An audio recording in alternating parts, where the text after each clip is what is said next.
You're listening to episode 54 of the Journey to Launch podcast, exploring the idea of mini retirements so that you can live your best life now. T-minus 10 seconds. Welcome to the Journey to Launch podcast with your host, Jamila Souffrant. As a money expert who walks her talk, she helps brave journeyers like you get out of debt, save, invest, and build real wealth. Join her on the journey to launch to financial freedom in 5, 4, 3, 2, 1. Hey, journeyers. Welcome back to another episode of the Journey to Launch podcast. This is episode 54. I'm excited about today's episode, as I am about every episode, but that's because we're going to be talking about a different way to look at your working years, your retirement. And that's because I have Carl Seidman on the podcast as a guest. Now, you'll hear how I first found out about Carl in the beginning of our interview. But just as a quick aside, I saw a TEDx talk that Carl did, Why I Retired at 32. And I was so just enamored by the concept of what he talked about, taking intermittent retirements. And so I wanted to bring him on the podcast to talk more about that. So a little bit about Carl. Carl is a trusted and disciplined advisor specializing in financial strategy and business transformation. He's dedicated his career to guiding healthy companies through strategic growth and aiding stagnant, underperforming, and distressed companies through turnaround or revitalization. He applies a similar approach to helping individuals achieve their ideas of success. And this is why I wanted Carl on the podcast, because while he directly deals with businesses as a consultant and does that through his business, his idea of how he's working, how he's crafting and set up his work in general, so these intermittent retirements and what they mean, I just thought it was just a brilliant way to look at things. And it's interesting because Carl, when we spoke and you hear about it, he's not really in the FIRE community. That was something he really was learning more about as we spoke about it on the podcast. And he was aware of the Mr. Money Mustache, but he really wasn't in the community. So his idea of working intermittently, like working and then taking a break and then working again and taking a break, was a little bit different than how the typical person in the FIRE community thinks, in terms of we or they here think about working maybe 10, 15 years, then retiring early, and then taking your retirement. Whereas Carl's looking at it as a way of you work a few years, you take a break, work a few years, take a break. So we're going to talk about how he did that. We're also going to talk about his overall background and story, the concept of mini retirement. So how he did it, how he advises other people to think about it in their lives. We'll talk about a few of his blog posts that I thought were really interested, like, does a college degree matter? We talk about the Mexican fisherman story. So you'll hear about that. And we'll talk about how to fund mini retirement. So that was a big thing. A question I had is, okay, we all want to stop working, take some breaks. How do we do that? How do we fund this lifestyle, but then still take care of the long-term retirement? And so much more. So I'm really excited to talk to Carl to get into this conversation. But before we do, thank you again for coming, listening. If you're a returning listener, welcome back. New listener, hey, what's up? Hope you stick around. If you are enjoying the podcast, please don't forget to share this with your family and friends. Text them, send them a message on Facebook, post it on your Facebook, post it on your Instagram, your Twitter, saying that you enjoyed the episode, you enjoyed the podcast. Get more people to listen to it, to hear more about it. I'd really appreciate it. Also, if you do listen to this in Apple Podcasts, you can rate, review, or subscribe. That will help with the ranking and just overall discoverability of the podcast. And don't forget to leave that review. I read every single feedback that you send me, whether that's a DM or a message or just a post that you do on social media. I read every one of them and I appreciate it. If you want the episode show notes for this, you can go to journeytolaunch.com/episode 54. Don't forget, you can always join the Facebook community at journeytolaunch.com/community, or go to Facebook and type in Journey to Launch. You'll see my Facebook page, and then you can join the group from there. Okay, so let's hop into this conversation with Carl. Hey, Journeyers. I'm so excited to have Carl Seidman on the podcast. Hi, Carl. Hi, Jamila. How are you doing? I'm doing well. How are you? Good. And just a little background. So I saw your TEDx talk about why you retired at 32. Mm-hmm. And I was so impressed, and everything you said in that talk I related to. And it really just resonated with me. And I thought, oh my gosh, my audience needs to hear from this guy. So I looked you up, found you, and invited you here. So thank you for coming on the podcast. No problem. I appreciate the invitation. So we're going to hop into your whole journey, your story. You talk about taking mini retirements. Mm-hmm. So throughout a course of a lifetime. And you talked about that in your TEDx talk, which we'll get into. But can you just tell my listeners a little bit more about yourself before we get into this hot topic? Sure. As you mentioned, my name's Carl Seidman. I am currently in 2018. I am 37 years old. I'll be 38 in just a couple of months. I started my career in consulting, and today I have a wife. I've got twin boys. I live in Chicago, and I spend my time doing a mix of management consulting, what I would call CFO coaching or executive coaching, and then also a mix of corporate training as well. So I work with Fortune 1000 companies and help them improve their financial practices. Mm-hmm. And you have an interesting story, to me at least, because you talked about in your TEDx retiring at 32 years old, and you frame it as your first retirement. Can you go into that concept?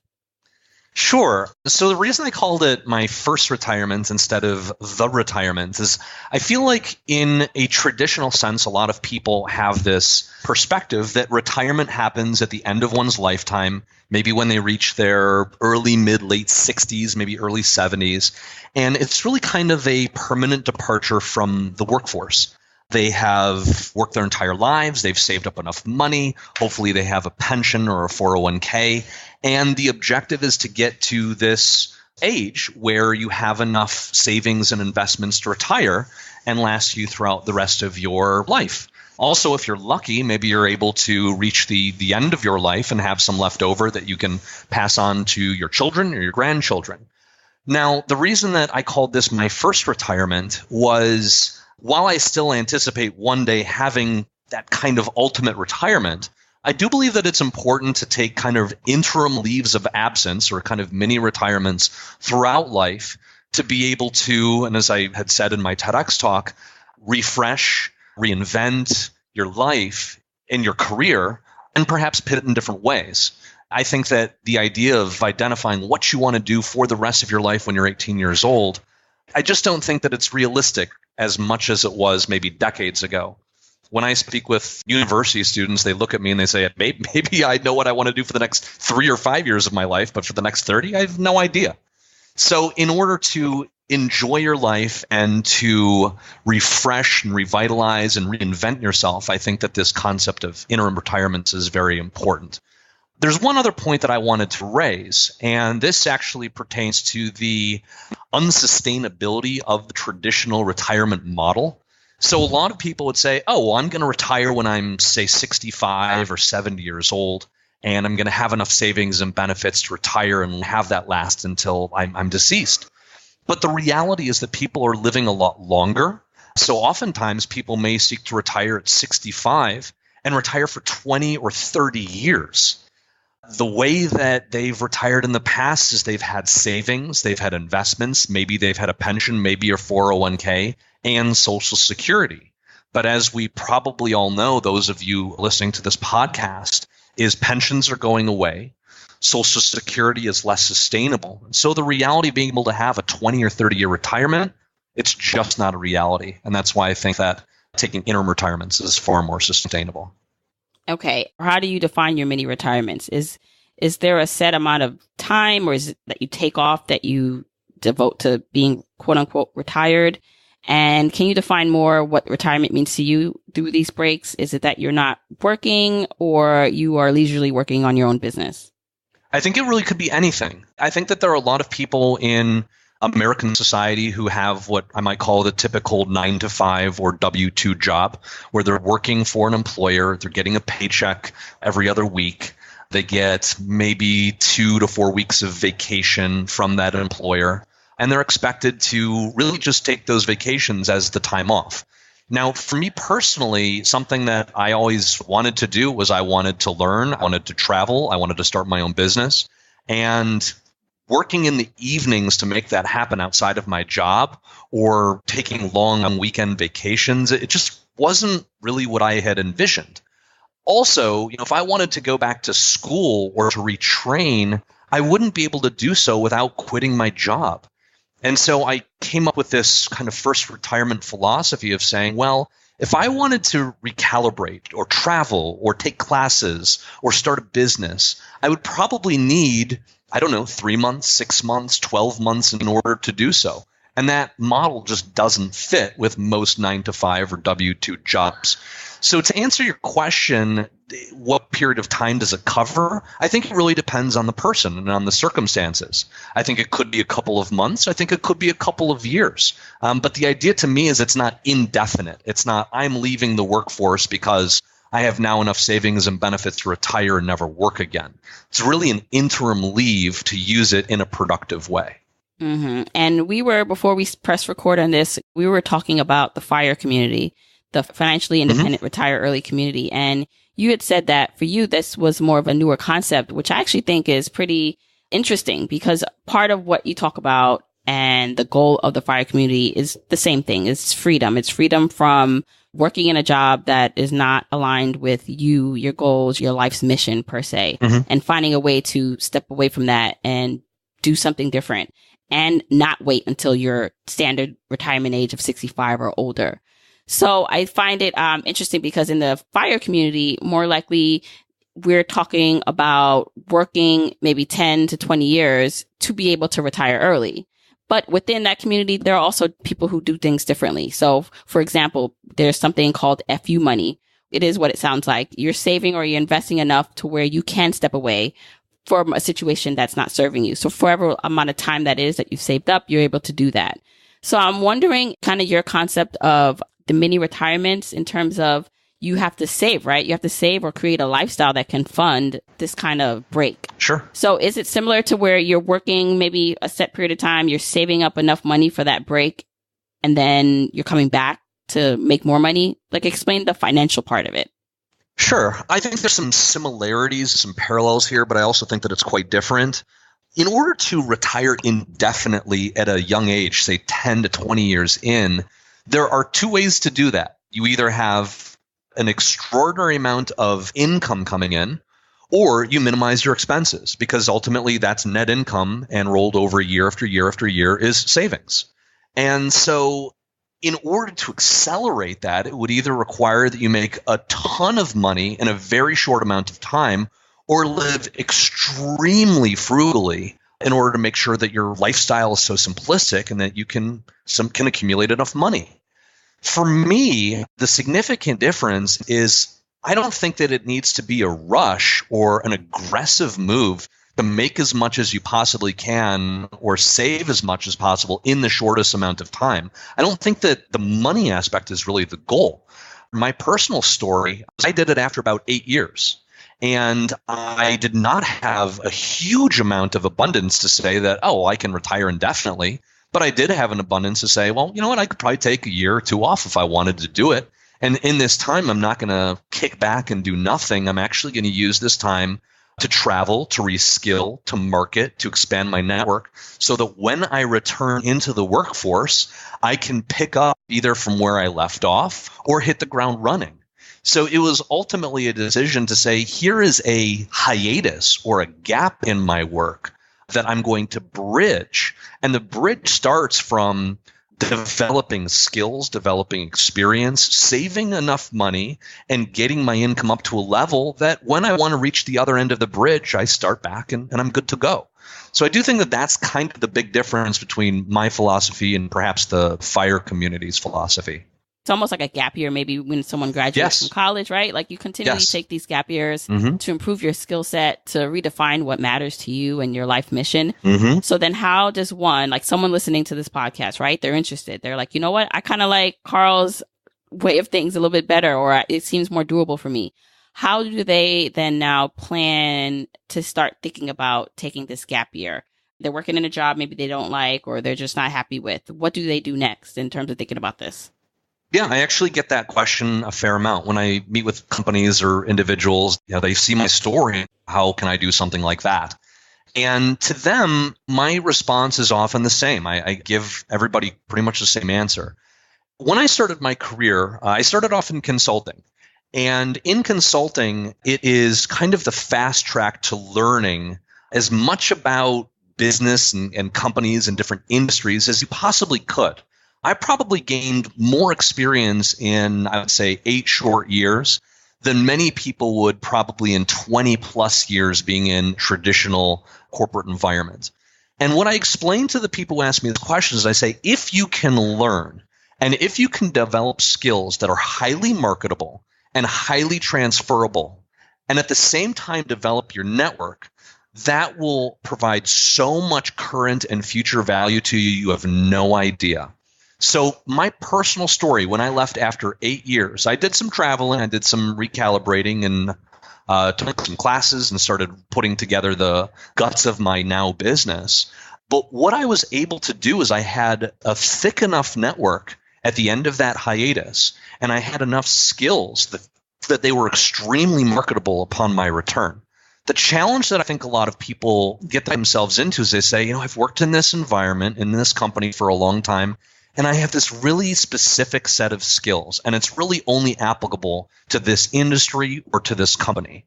And while that might seem to be very valuable at the time, I think we can sometimes get ourselves in trouble of not being marketable, of not having skills that are transferable. So my advice to people, if this is a path that you want to take, is to build that network, build that set of skills that are very much in demand and that moves with the market regardless of whether we are in a prosperous time or in a recession. And that's where I look at a lot of my skills. A lot of my skills can be extremely transferable across industries, across the globe, and really year by year. And that was actually going to be part of my follow-up question is, do you think that this lifestyle is more attainable for people in certain industries versus someone maybe like a teacher? I mean, even though teachers do get sabbaticals, I believe they have that time here and there. But what's your thoughts around that? I think that it would be unfair for me to say that it's perhaps easier for some industries than others. There are certain jobs where somebody could probably work in shorts and a t-shirt from anywhere in the world as long as they have Wi-Fi. If they're a computer software developer or engineer, somebody that's doing things that are digital, I think it's a lot easier to do that. But one of the challenges that I think a lot of people have is they say, well, I have this W-2 job. I have this 9 to 5. I don't have the time to be able to build my skills.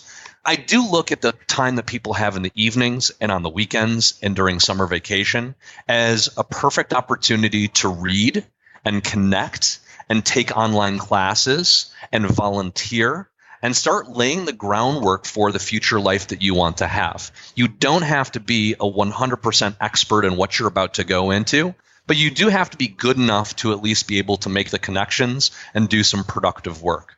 One of the suggestions I have for lots of people who say, well, I want to go into consulting, or I want to go into business coaching, or I want to go into training, or I want to go into a new business, is I say, look, do some pro bono work. Find a not-for-profit that can benefit from your skills. Offer it to them for either cheap or free, and then use that as a testimonial to build it into working clients, paying clients somewhere else. To kind of go back to your original question, do I think it's easier in some industries? Unfortunately, yes, I do. But I don't think that it means that it's the end of the road for other people. Right. It's not impossible if you can start to develop and broaden your skill set. Okay. So what are you retiring from, I should say? So you have your consulting business and you do your mini retirement. So within that mini retirement, you are bringing in active income? Yes, I am. Okay. To elaborate a little bit more, a lot of people think about the ultimate retirement. They say, I'm going to retire in my 60s and I'm going to buy a vacation home and I'm going to play golf every day. Well, who's to say that you can't work part-time? Who's to say you can't be making $25,000, $50,000, $75,000, maybe 6 figures and above while you're retired? I mean, you could be working 10 hours, 20 hours a week and really still live the retirement life. So for me, in my mini retirement, even though I was in South America, I was in Southeast Asia, I was in Chicago, and I had arguably to some people a very leisurely life, I was still working a fair amount. But to me, it really didn't seem like work, and it was completely flexible. And I think that aligns really well with the FIRE community, because oftentimes, people are talking about, okay, I want to reach early retirement. And it's not that most of the people who do reach that, from what I see online at least, is that they don't stop working. For example, my ideal is when I reach financial independence is not to just go lay on the beach all day, every day. It's to bring life and work into this world, but things that I enjoy. So it's more on your own time, what you like doing. Yeah, absolutely. I completely echo that. One of the challenges I think that we see in the States with W-2 type jobs is there's an expectation you're going to be working 45, 50 plus hours a week. And so it often doesn't leave much time to do those other interests, build the business, explore your hobbies that might result in that next chapter. And so that's why I think these mini retirements are so important, is if you can take 3, 6, 9, 12 plus months to say, okay, I'm going to take this time, I'm going to relax, I'm going to do the things I enjoy doing, but I'm going to be extremely productive and lay out the groundwork for my next chapter that I might not be able to do if I was working 45, 50 plus hours a week. Right. And then on top of that, you mentioned you're married, you have kids. When you layer on extra responsibilities and there's things you do after work, it's even less time that you have devoted to yourself. Oh, yeah. I mean, when my boys were born, very quick realization is I said, wow, I really don't have a whole lot of free time anymore. Even though I work for myself, I just don't have a whole lot of free time because they're waking up all the time. They have to be fed. They have to take care. I have twin boys, so they have to be taken care of all the time. And even with my wife, us doing this as a team, it's still very difficult. Layer on a full-time job, I mean, forget about it. So the concept of being able to take some time off, not indefinite, but some, in order to get the work done that you need to do for the next chapter, I think is so important. Mm-hmm. Now, do you think it takes a certain type of person who is a risk taker to be able to do that? Because I'm thinking as you're talking, and I would think that a lot of people like, this sounds amazing to be able to do, but if they do have kids or mortgage, they might think this is a safe job that I can continue to get money. And what if I take a break and I don't have a job when I get back? So do you think it takes a certain level of confidence and thinking to be able to take that leap? Yes, 100%, absolutely. Obviously, yes. What was kind of funny to me, I mean, it seemed funny at the time, but now I realize it's just kind of part of our culture, is when I left my old job, I'm trying to even think when this was probably 6 years ago. People I thought were going to look at me like, you're absolutely crazy. Why are you doing this? You must be just super wealthy, be making tons of money. And I'm like, I'm doing well, but I don't have enough to retire indefinitely. So it's kind of an interim leave. And a lot of people came to me and kind of secretly said, I really wish I could do what you're doing, but I just don't have the guts. I don't have the courage to do it. I remember in the run-up to my TED Talk, I was sitting across the table from a professor at the Illinois Institute of Technology, which is where the TEDx talk was. And he said, I really admire what you did. Why do you think more people don't? And I said, well, I think a lot of people aren't planning for it. I think they're maybe planning for their ultimate retirement, but then saying, well, I'm going to be in this job forever. And because I'm in this job, I can't take these interim leaves and I have all these responsibilities. But what I said to him is I said, I actually think at least 50% of it is mindset. I think that it's a fear of the unknown. It's a fear in not knowing if when you take the leap, if there's going to be something soft for you to land on the other side. And I also think it's perhaps just not 100% confidence in your ability to make it work. For me, I asked myself the question, I said, what would be the worst thing that would happen if I take a 1-year mini retirement or interim leave and it doesn't work out? Let's say that my plan for starting my own practice does not work out. What's the worst that happens? I go back to my old job or I go find another job. That's the worst thing that could happen. On the day that I left my old job about 6 years ago, I had a colleague who reached out to me on that day and he said, I want to do what you're about to do. I just can't get myself to do it. And I said, well, why? What's holding you back? And this was a gentleman who was single.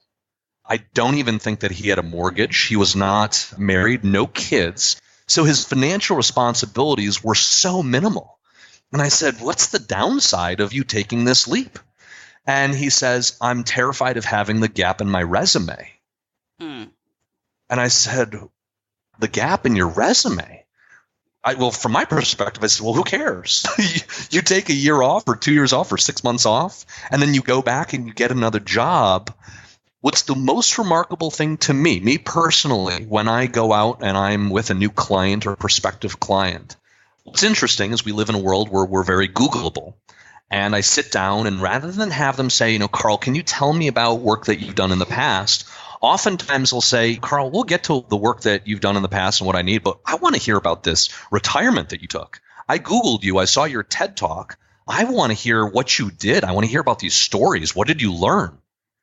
And so I'm thinking, when this guy asked me about the gap in his resume, I said, you're going to get experiences and stories and connections and do things that most people do not have the ability and the good fortune of being able to do. So if you were to take 6 months off from your productive work to build your life and to build the future of your work, what's wrong with that? And he acknowledged the credence in that argument, and he said, it makes total sense. I just can't do it. To answer your question, I think that a huge part of it has to do with planning, and planning for not just the ultimate retirement, but for these interim leaves of absence. But even more so than that, I think a lot of it just has to do with mindset and courage to say, it's okay for me to walk away, to plan for the future, to think about a life that might be different than the one that I have right now, and to take a little bit of time away. The worst that can happen is you have to go back and get another job. Thinking realistically for a lot of people, what they're thinking or what their plan would be is that for some, they have to get their finances in order first, right? So if they are in a lot of debt, or they just have to prepare for this, right? Like they can't, to me, just pick up and go when they have a lot of obligations over their head. So yes. I would say that in my plan, so how I talk to my journeyers and how I frame it is that this is a journey and you're at different stages. And in order to get to the next stage of being able to necessarily, maybe you're not retiring early forever, but you're just walking away from a job because you saved up enough money. Yes. But first, before you do that, let's pay off your debt, right? So it might take a couple of years for someone to work up to doing that, to paying off their credit card and maybe selling a house that's too expensive for them to own and selling their car, whatever that means for them. I'm sure maybe when you took your leap, you said you did work for a few years to build up to it. Do you think that some people should have certain things done already before they take the first mini retirement? And then also I wanted you to talk about how does one save for the mini retirement and then the ultimate retirement? Yeah, I think that it would be perhaps careless to not really take an inventory of your financial picture and say what really needs to be in place for this thing to be a reality. If you have sizable debts, if you have certain financial responsibilities, or even family responsibilities. I mean, it's a big deal to go to your spouse and to say, honey, I know this might sound crazy, but I want to quit my job and travel around the world and start a business. If you're married, if you have children, if you have a mortgage, if you have car payments, if you have student debt, all these things do need to be examined. What I think is extremely important, however, is to recognize that there is never going to be an absolutely perfect time. The stars, you cannot just look up to them and say, oh, now they're perfectly aligned. There's this voice telling me that now I can do it. I think that your financial position and your responsibilities need to be good enough, and things need to be lined good enough to be able to take that next step forward. And I think that surrounding yourself by people who are believers in you, whether that is family or friends, a supportive spouse, parents, other advisors and mentors, I think that it's really important to surround yourself by supportive people instead of naysayers. And remind me, Jamila, what was your second question? How do you start saving for this interim break, mini retirement versus the long-term retirement? Yeah, kind of along the same lines. If you have a lot of student debt, if you have credit card debt, if you have other liabilities that are on your personal books, I think it's important to take a look at those and to try to minimize them, if not eliminate them. For me personally, this might go back to your discussion or the perspective of the FIRE community, but I do believe that it's important to try to increase your income over time and to try to be responsible with your expenses. I was always fairly careful about my living expenses. I live in Chicago. I didn't have a car for probably about 10 years. I was renting an apartment for relatively low expenses. I wasn't taking extravagant vacations. I wasn't buying really expensive clothing. I guess I would say from the average person's perspective, I was probably relatively frugal. And I was further trying to accelerate not just my income, but also my experience. The goal that I had when I took this interim leave or this interim retirement, I didn't necessarily want to have a plan B. I like the idea of having one just in case. But I did want to say that if I recalibrated and put together this business, what would need to be the nut, or what would need to be the amount of money that I would need to make in order to make this sustainable? If I needed to go back to work full-time for another year or 2 or 3 or 5, would I really be losing that much of my progress that I've already made? I was making a certain amount of money, and I said, if I were to go back, I had to go back, would I miss a significant step and have to start over? Or would I be making a decent amount of money that I could continue to sustain my lifestyle? So I think that all these things are really important. To take an inventory of your life, of your financial position, of your responsibilities and your relationships, and be really smart about trying to increase your income and live a frugal life, or at least a reasonable life, so that you are saving a fair amount of money. Right. That's some good tips. And it actually kind of leads into, you have your blog, which I'll link in the episode show notes. You had a blog post talking about the Mexican fisherman story. And I actually love that story too. And it's one of those, it's an oldie but goodie about framing how we view retirement or just our free time and success. So can you talk a little bit about what the Mexican story is in case someone has not heard it yet? And you don't have to go through everything, but just a genesis of it. Yeah, the essence of the story is there's a fisherman in Mexico. He's got a boat and he goes out and he fishes and he sells his fish. And there's a very well-to-do gentleman who comes by him and says, "What are you doing?" He says, "I'm a fisherman. I go out and I fish and I sell my fish, and it allows me to live my life." And the well-to-do man says, "Well, what you could do is you could sell your fish in the market, and with the money you could buy a brand new boat. And with the boat you could go out and you could get more fish. And maybe if you got multiple boats, then you could take all these people out on these expeditions into the sea. And after 20 or 30 years of doing this, you'll have enough savings and money to do the things that you want in life." And the Mexican fisherman essentially says, "Well, I kind of already do that." And so with all of his free time that he currently has, he's able to enjoy himself and spend time with his family. But the well-to-do gentleman says, "Well, as a result of building this big business and making all this money, then you can afford yourself the time to do all the things that, quite frankly, you do now." And my perspective as my mini retirement or interim retirement relates to this is a lot of people, I think that probably, I don't want to be hugely generalizing here, but I think that in the baby boomer generation, there was a lot of this attitude of, well, if I get my education and I go work for an employer and I go work there for a long time, they'll take good care of me. I'll build my skills and my experience, my money, my savings. Ultimately, I'll get to retirement. I'll have enough money to do the things that I wish I had had the time to do while I was working, but I was just too busy working and making money. And so people reach the age of, say, 65 or 70 and above, and then that's kind of the time to live out their bucket list. But the reality is that oftentimes when people get to that age, their health might not be good. Their spouse or their family's health might not be good. The savings might not have materialized. Other life circumstances may have gotten in the way that may not allow the bucket list retirement to come to fruition. Or if it did come to fruition, it's maybe just not as fulfilling as it may have been when people were younger. So my perspective is, if you can work, say, for 5 to 8 years and accumulate some savings, take 6 months off to live out some of that bucket list when you're in your 20s or your 30s, enjoy it, recalibrate, refresh, go back to work for 5 to 10 years, make some more money, save some more, then take another interim retirement to enjoy the things that were maybe on that bucket list for when you wanted to retire, and do them when you're in your 30s and 40s, and work for a little bit longer, and then take some time off and do some of the bucket list items when you're in your 40s or 50s, and continue to do this through life. I think it can be not only a very, very fulfilling life, but economically, financially, I think can put you in a very good position. many of us are probably going to end up having to work well into our 70s and maybe even beyond. And if that's the case, doesn't it make sense to enjoy some of the fruits of your labor that you expect to get in retirement when you're younger, when you can afford and have time to do it?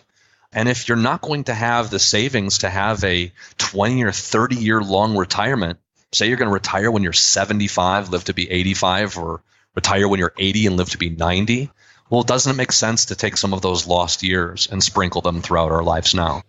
Mm-hmm. And I think when you say taking those years and making something of it, so not waiting until 70 and 80, it doesn't mean that because you're taking these interim retirements, you're pushing your retirement date back. I think that might be the way some people might think, like, well, if I'm taking these interim breaks and I'm not as able to bring enough income, then am I not pushing my retirement date back even further? And I'd say that the point, though, of these interim breaks is to, like you said, broaden your skills, enjoy life, where it might bring you actually more money and to your goals quicker. Right. So I like that, because I think that while there is a benefit to maybe working a straight 15 years to reach an early retirement mark, there could be a way where you are taking the breaks over the 20 years, and it's actually pushing you even faster towards your goals. I think that I agree with you, and I would rebut you just in a little bit. So one, I think to your point is, if you are recalibrating and reinventing yourself, say every half dozen to dozen years, you become more marketable in real time.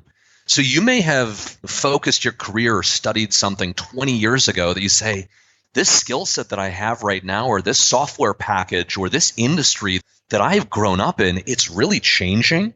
And I don't know that my career prospects are as good as they once were.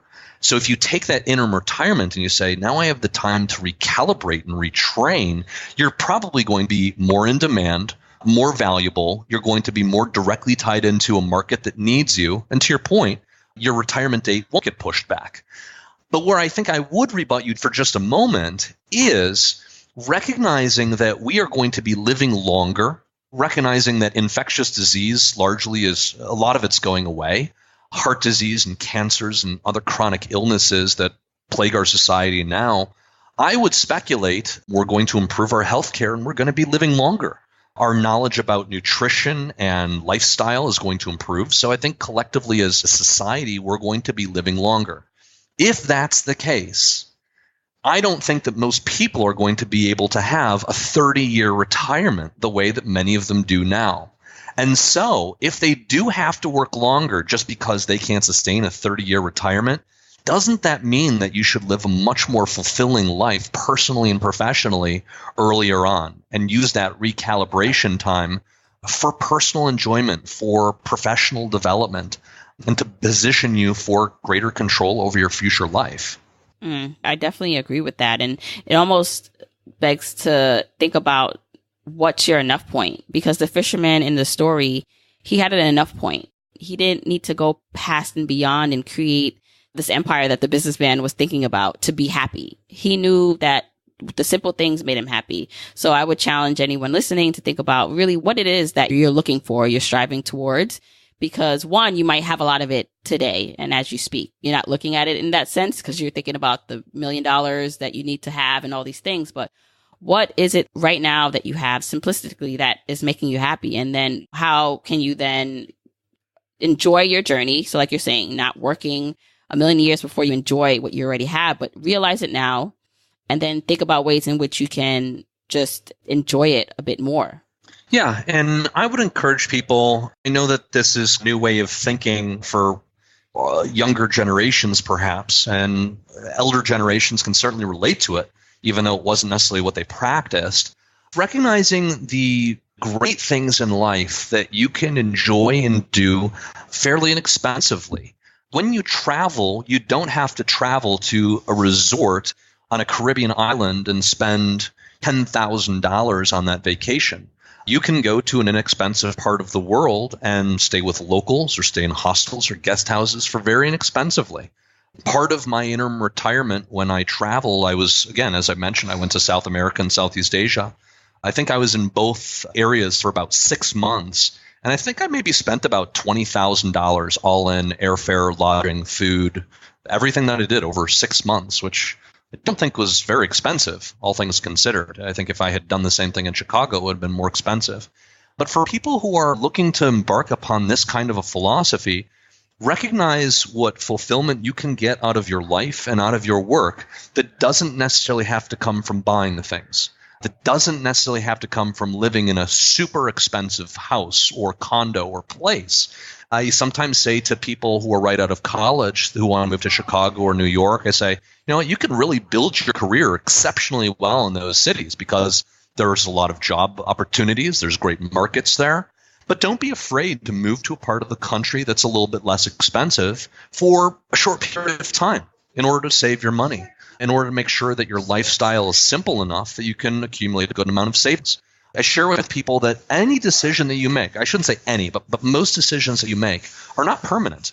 If we're going to be living very long lives, spend a year or two doing something that is a little bit outside of the norm that's going to add a tremendous amount of value later on in your life.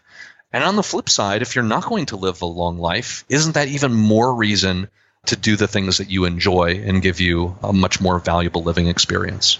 That's a great way to frame all of this. And it kind of brings you back to something you had in your blog post talking about just education, that a lot of times we are, in this current society, the way it's set up is we are training now our kids coming out into the real world to stick in jobs forever. And that's not realistic. And you had a blog post asking, does a college degree matter? So can you touch upon that? Because you introduced something new to me that I didn't know, but the Stanford D-School concept, which I actually really love. So can you talk about that a bit? Yeah, sure. So when I graduated from college a long time ago, the things that I was learning, first of all, the professors, most of them had never actually had non-academic jobs. So I think that's one of the greatest ironies of academia is that a lot of the people who are teaching the students who are going to enter the working world have never actually had non-academic jobs. And so I had professors who were teaching me the business curriculum that I was there to learn, but nothing about how to reinvent yourself throughout life and what happens when you want to change careers or change jobs or lean into a job opportunity that presents itself or to lean out of one that isn't going in the right direction or you're in maybe a toxic atmosphere. And so I just found it to be a little ironic that what we were being taught or educated in college was by people who had never been in our future shoes and weren't really grooming us for what our future reality was likely to look at.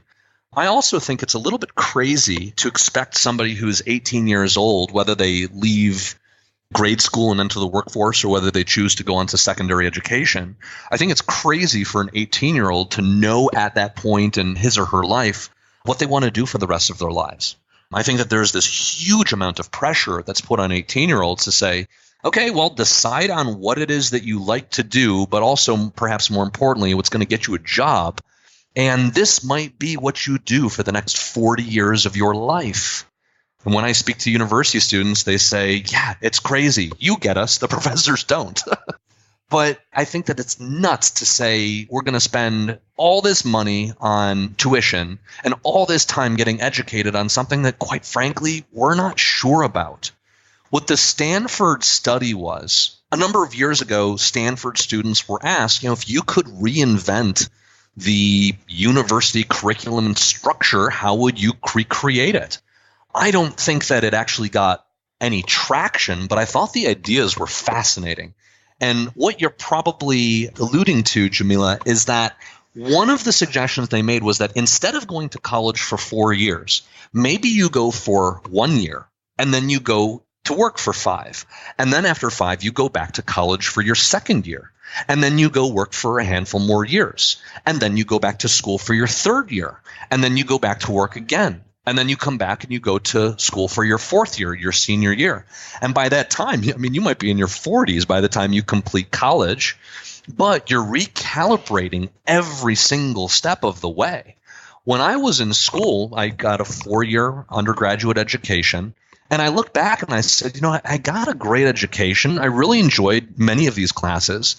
But to be quite frank, I don't think I needed to be here for 4 years. I probably could have just taken the classes I needed to get my first job, learned on the job, which if you talk to almost anybody who is older than a college student and you say, hey, what's the most important thing that you learned? Where did you learn it? I think most of them would not say college. Most of them would say, oh, everything I learned on the job. That's what was most important for me. So why not just give people enough education and skilling that they need to get the job, to learn on the job, whether they decide that they want to continue down that trajectory or to recalibrate, they can either stay or they can go back to school. But it creates this mentality of lifelong learning and lifelong reinvention. I think we are in a world now that is changing so much, so quickly, that to say that the 4-year education or the 2-year education you got when you were 18 is, quite frankly, I think, ridiculous. That's why I encourage companies that I consult and advise with to invest very significantly in training and professional development. Rather than have these people go back to college, why not give them the education in their current job so that they can become more valuable and more engaged in what they're doing? So I think that these are important things for companies to think about, as well as individuals, about what they want their lives and their work lives to look like for decades to come. Right. And it makes so much sense. When you hear this, you're like, this is the way it should be done, because everyone knows that naturally, like you said, you learn mostly through the work you do. Everyone knows that, yes, it's hard for people to decide right away, okay, at 18, this is what I'm going to do for the rest of my life. Mm-hmm. Yet this is the way it's done. And it seems like, because it makes so sense, it won't be implemented, because part of this is how the world works and what makes everything tick, right? Yeah, and I also think that for many decades, I'm sure it will continue. I don't think it's going to go anywhere anytime quickly. But I think that we are in a time of academic inflation where you might say, okay, well, if I'm going to hire one person and I have 2 to pick from, well, I'm going to pick this one person with all this education versus the person who doesn't have the education. You might say, okay, well, if I'm picking between somebody who went to a Big Ten school, which is where I went, and somebody who went to an Ivy League school, well, maybe I would just take the Ivy League person because they went to a better school with better professors. And I don't think that it's fair to say, well, let's just compare people's resumes and what their pedigree looks like. The classic example that certainly got a lot of credibility from Malcolm Gladwell was the 10,000-hour rule. And Malcolm Gladwell was suggesting that somebody who practices something for 10,000 hours, which would essentially be a 2,000-hour work year times 5 years. So if you work somewhere for 5 years full time, you're going to become an expert in what you do.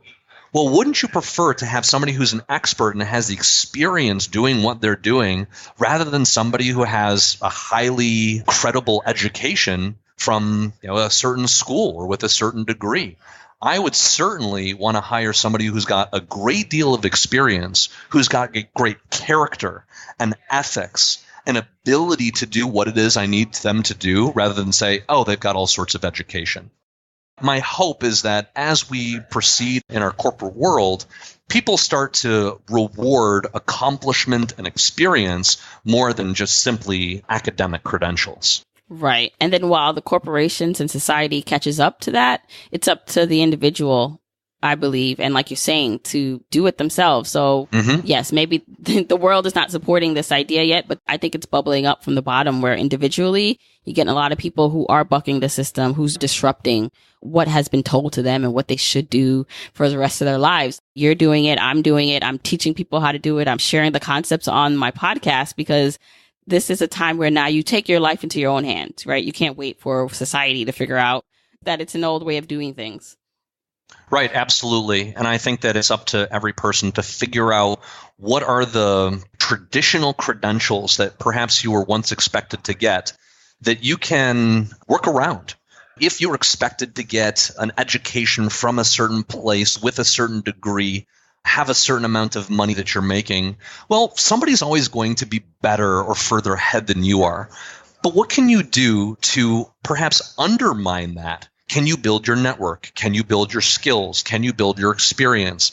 Can you enter a market that other people are not entering? There are lots of people who don't have the traditional pedigrees who are killing it simply because they took advantage of those unique opportunities. Great point. Now, in terms of you, right? So what's next? So you took your first mini retirement a few years ago. Have you taken one since? Well, it's an interesting question, because sometimes people say, are you still on your retirement? What was kind of the transition of getting back into the workforce from your retirement. And it's kind of strange for me to say, but part of me feels like I'm still kind of retired because the work that I do does not feel like work. And it's weird for me to say that because I've listened to interviews of successful C-level executives that everybody's heard of, and they say, I do what I do because I love it, and my work doesn't feel like it's work. For me, and my wife might say, no, you work all the time. But to me, I actually don't feel like it's work because I enjoy what I'm doing. As I shared before, I have twin boys. I have young twin boys. I have a condo. I have a wife. So I might have kind of the traditional lifestyle that a lot of people might look at. However, the way that I also look at life is in kind of the framework of a consultant. When you're a consultant, all it means is that you have a special skill set that can be used to solve somebody's problem. If you're a doctor, you're a medical consultant. If you're a plumber, you're a plumbing consultant. If you're a teacher, you're an educational consultant. All of these positions are just somebody who knows more than somebody else who can solve other people's problems. I've always looked at my career is that when I solve one person's problem or one company's problem, my duty to them is to move on. I'm not going to try to make work to say, oh, well, I need to keep them around, so how can I just create more work to do with them? No, my responsibility is to be done with them and find somebody else or some other company that needs my services. But there's nothing to say that when one client or one project ends, the next one immediately begins. Why can't you take 3 months off between projects? Why can't you take 6 months, 12 months off between consultative projects? The reason that most people don't, who are in W-2 jobs, is there's continuity of lots of projects that are overlapping each other like spaghetti. But if you begin to look at your life as though it's a series of projects within a series of chapters, then you can identify where one chapter ends and the next one begins. And it doesn't have to be immediate. So to answer your question of, am I still in my retirement or not? I would say that I'm not in my retirement. But when the time comes where my boys are of age to be in school and taking summer vacation, and perhaps my wife has some flexibility in the work that she does, maybe I say, you know what? I'm not going to start my next project for another couple of months. I'm not going to take on any new projects or new training or speaking engagements for another 2 months so I can create that gap in my calendar, retire temporarily, and either do that, use it for vacation or recalibration or retooling and reskilling, then start up the next project, and it's back to work as it has been for the last 5 or 6 years. Right. And I love the framing of the chapters and realizing where you are in each one and being able to take that break when you want. And what I'm hearing through this whole conversation is something that I think, regardless, whether you are going to start to try and do these mini retirements or you're thinking about the more traditional FIRE way of doing things where you're working for a longer period and setting up yourself to not have to work indefinitely. I think overall, the whole goal is to love what you do regardless, where it integrates so seamlessly, which is what you've seemed to have gotten to. And then just the options and flexibility. Like we all just want that. That's the goal. Yeah, I absolutely agree. When people ask me the retirement question, they're like, are you retired? Do you see yourself eventually retiring? One day I hope to take the ultimate retirement, but I don't see myself ever stopping my work. I really like what I do. And if I happen to make money because there are people who need my services, terrific. It just means I can get away with saving less. If I'm 75 and I have the physical and mental ability to still work at, say, 10, 20, 30 hours a week, why not if I enjoy it? And it takes a lot of the burden away from myself, my spouse, the government, any retirement assets that I have to say, hey, I still have a little bit of income coming in. And it's all about enjoying what you do and hopefully making some good money along the way. Right. Well, this conversation has been amazing. I'm sure my journeyers will love this. So where can they find out more about you?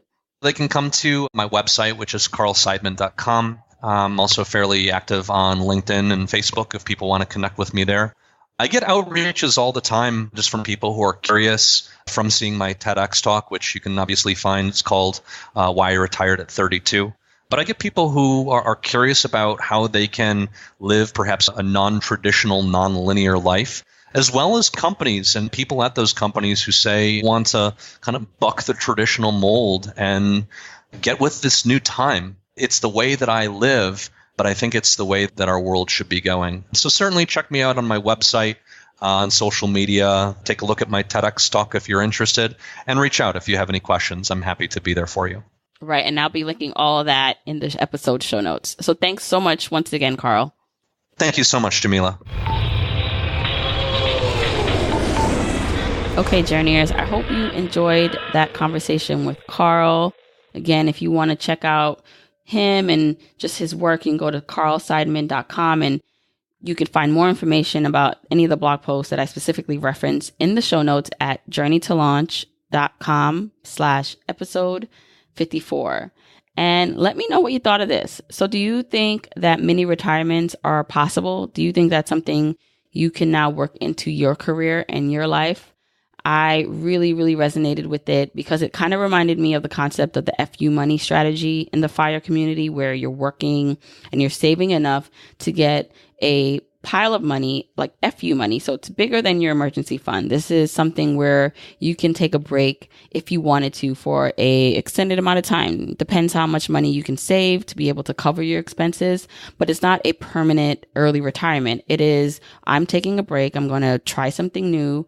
And so that really seems similar to me, what he talked about, versus having like FU money to be able to take a break. But I like the concept of taking breaks on and off, but then still working. So very interesting. So tell me, or think about it yourself. How can you do this in your own life? Do you think it's possible? And just any feedback you have, just let me know. DM me, put it on social media, at me at Journey to Launch. Don't forget, you can follow me on Instagram, Twitter, and Facebook at Journey to Launch. Don't forget to leave that review in Apple Podcasts and that purple app if that's where you're listening. I love and read every review and I appreciate it. And again, thanks so much for listening.